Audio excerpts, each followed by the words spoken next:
Assalamualaikum warahmatullahi wabarakatuh. Alhamdulillahirrabbilalamin. Wassalatu wassalamu ala asrofil anbiya'i wal mursalin wa ala alihi wa sahbihi ajmain.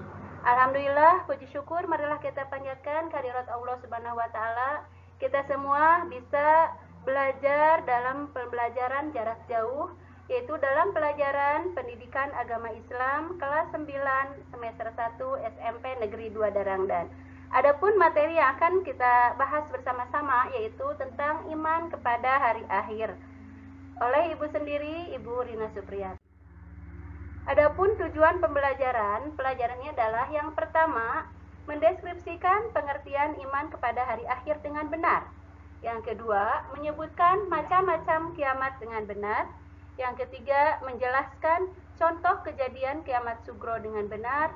Yang keempat, menjelaskan proses kejadian kiamat kubro. Yang kelima, menjelaskan kehidupan yang dialami manusia setelah hari kiamat dengan benar dan menunjukkan dalil nakli iman kepada hari akhir dengan benar.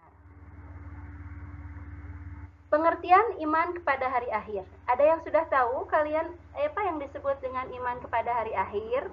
Iya, iman kepada hari akhir adalah meyakini bahwa seluruh alam termasuk dunia dan seisinya akan mengalami kehancuran. Hari terakhir ini ditandai dengan ditiupnya trompet oleh malaikat Israel. Dijelaskan bahwa pada hari itu daratan, lautan, dan benda-benda langit porak-poranda. Gunung-gunung meletus, hancur, dan berhamburan. Lautan meluap dan melumpuhkan seluruh isinya. Benda-benda di langit bergerak tanpa kendali. Bintang, planet, dan bulan saling bertabrakan. Itu gambaran tentang hari akhir atau hari kiamat. Dalil nakli iman kepada hari akhir ada dalam Al-Quran, surat Al-Hajj, surat yang ke-22 ayat yang ke-7, yang berbunyi, Bismillahirrahmanirrahim. Wa anna sa'ata atiyatul la raiba fiha wa anna Allaha yab'asu ma fil qubur. Yang artinya, dan sungguh hari kiamat itu pastilah datang, tidak ada keraguan padanya, dan sungguh Allah akan membangkitkan siapapun yang ada di dalam kubur. Al-Quran surat Al-Hajj ayat 22. Jenis-jenis kiamat. Yang pertama, kiamat sugro. Ada yang sudah tahu apa yang disebut dengan kiamat sugro? Kiamat sugro atau kiamat kecil, yaitu terjadinya kematian yang menimpa sebagian umat manusia. Misalnya meninggal seseorang karena sakit, kecelakaan, musibah tsunami, banjir, tanah longsor. Dan inilah gambar dari kiamat sugro. Yang pertama ini adalah gambar manusia meninggal dunia. Kemudian kecelakaan, selanjutnya banjir, dan terakhir longsor. Jenis kiamat yang kedua adalah kiamat kubro. Apa yang disebut dengan kiamat kubro? Iya, kiamat kubro atau kiamat besar, yaitu terjadinya kematian dan kehancuran yang menimpa seluruh alam semesta. Dunia porak-poranda, rusak, hancur. Kehidupan manusia akan berganti dengan alam yang baru, yakni alam akhirat. Sekarang proses kehidupan di akhirat. Kita setelah meninggal akan memasuki beberapa proses. Di antaranya yang pertama alam barzah atau alam kubur. Yang kedua yaumul ba'as. Ketiga yaumul hasyr atau yaumul mahsyar. Keempat yaumul mizan. Kelima yaumul hisab. Dan yang keenam surga atau neraka. Jadi sekali lagi kita akan melalui proses-proses kehidupan setelah kita meninggal.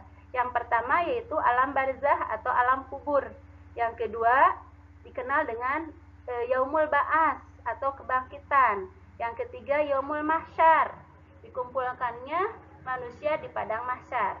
Yang keempat yaumul mizan, ditimbang amal perbuatan manusia itu pada yaumul mizan. Kemudian yaumul hisab, setelah ditimbang baru dihitung amal perbuatan manusia itu. Dan terakhir surga atau neraka. Apabila amal manusia itu banyak yang baik, berarti masuk ke surga, dan sebaliknya masuk ke neraka. Ini penjelasan dari proses kehidupan di alam akhirat. Yang pertama alam barzah atau alam kubur, merupakan pintu gerbang menuju akhirat atau batas antara dunia dan alam akhirat. Yang kedua, yaumul ba'ats adalah hari dibangkitkannya manusia dari alam kubur untuk diarahkan menuju padang mahsyar. Yang ketiga, yaumul hasyr atau yaumul mahsyar adalah hari dikumpulkannya seluruh manusia yang telah dibangkitkan dari kuburnya di sebuah padang yang sangat luas yang bernama padang mahsyar. Yang keempat, yaumul mizan. Yaumul mizan adalah hari ditimbangnya seluruh amal baik dan buruk manusia untuk menerima keadilan dan balasannya masing-masing. Selanjutnya, yaumul hisab. Yaumul hisab adalah hari diperhitungkannya seluruh amal perbuatan manusia, baik amal yang baik maupun amal yang buruk. Yang terakhir, surga dan neraka. Surga adalah balasan Allah terhadap perbuatan baik yang memuaskan, yang di dalamnya surga itu adalah penuh dengan kenikmatan yang melebihi kenikmatan dunia.